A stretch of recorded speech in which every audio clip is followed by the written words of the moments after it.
So I just finished replacing these caps. These are the old ones.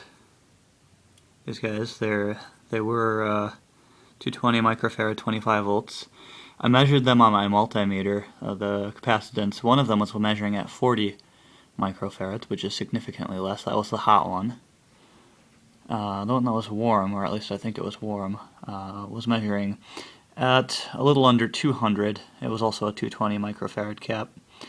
So I replaced them both with something similar, or as close as I could find in my lab. They're a little larger, so I had to lay them on their side.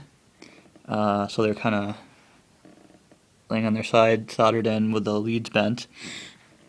But as you can see, got it plugged in, turned on, and you cannot hear any more whining.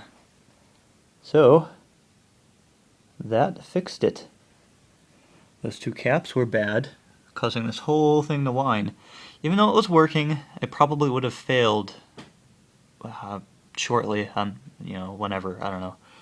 Anyways, it's fixed. Awesome, no more annoying buzzing noise when I'm trying to watch Netflix.